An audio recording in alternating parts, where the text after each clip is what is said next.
Ang sama mo, Randel. Hindi lang pala akong girlfriend mo. Lovey. Ibinigay kong lahat sa'yo. 2 taon, naging tapat ako sa'yo. Lulukohin mo lang pala ako. I'm sorry. Hindi naman kita gustong saktan, kaya lang... Kaya lang ano? Bakit?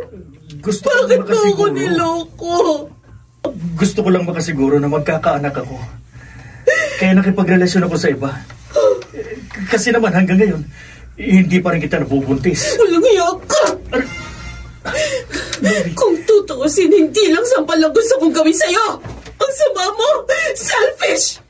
Hindi ko kasalanan kung hindi mo ako mabuntis! Hindi ka nakakatiyak na wala kang problema. At ayoko makasal ng walang anak. Ang sakit na ginawa mo sa akin! Ayop ka! Makasarili ka! Oo, Jomar. Last week pa. Natulad din sa mga ex mo. Pakakasalan ko naman siya eh. Yun eh kung nabuntis ko siya. Alam mo bro, mali ang ginagawa mo eh. Jomar. Ginagawa mong paligsahan ng pag-ibig. Ang makapagbibigay sa'yo ng anak, ang siyang panalo. Importante sa akin ang anak na magdadala ng apelyido ko. Kaya pasensya na lang sila. At si Helga, ganun din ang gagawin mo sa kanya? Bro, mabait siya. At sa lahat ng mga naging nobya mo, siya ang pinaka-okay. Ano? Niyayaya ka sa Palawan ng nobyo mo, Helga? Opo, inay.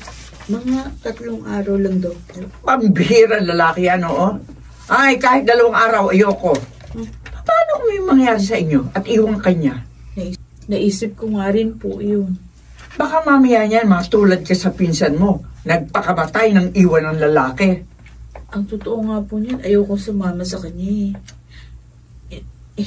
Hindi ko nga po alam kung paano ko siya tatanggihan. Hayaan mo. Akong kakausap kay Randel. Ipaliliwanag ko ang lahat sa kanya. Bakit naman kasi sinabi mo pa kay Aling Dora, Helga? Hindi ako kasi naglilihim sa nanay ko, Randel. Ano ka ba? 25 ka na. 30 naman ako. Oh. Magagawan natin ang lahat ng hindi kailangan ng permiso nila. Ayoko nga.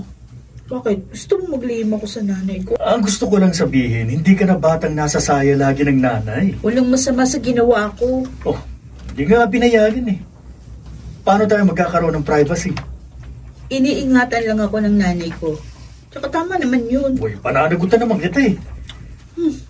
Sa tono ng salita mo dyan. Lumalabas, gusto mo may mangyari sa atin? Oh, wala namang masama, di ba? Ano? Natural na yun ngayon. Tsaka, gusto kong magkaanak bago tayo magpakasal. Ay, paano kung hindi ako magbuntis? Di mo ako pakakasalan. Kahit may nangyari na sa atin ng paulit-ulit. Baluktot ang katwiran ng lalaking yon.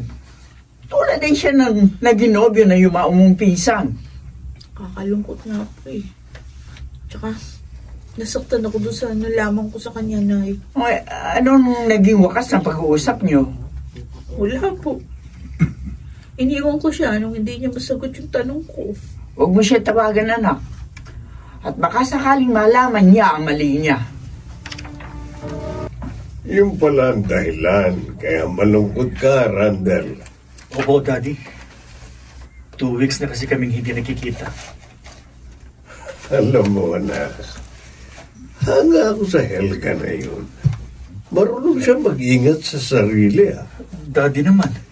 May katuwiran naman siya. Paano nga kung hindi siya magbuntis? Iiwan mo rin siya tulad ng iba. Hindi ko alam. Naguguluhan ako, Dad. Ngayon lang naman kasi may tumanggi sa gusto ko. Naiisip ko lang, anak. Marami ka nang naging nobya. Pero kahit isa, walang nagdalang tao.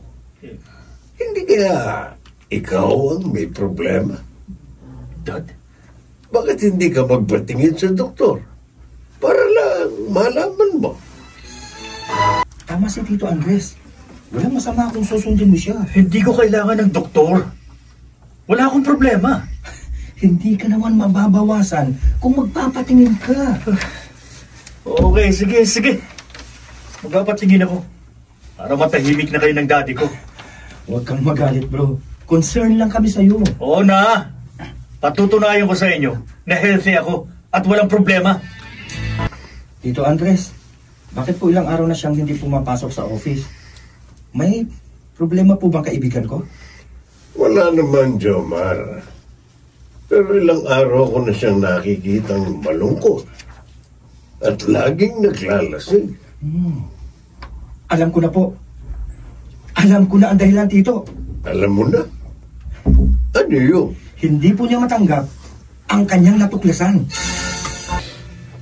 Nadiguro ako magkaanak. Nakakala ko mga naging nobya ko may problema. Kaya walang nagbuntis sa kanila. Yun pala akong baon.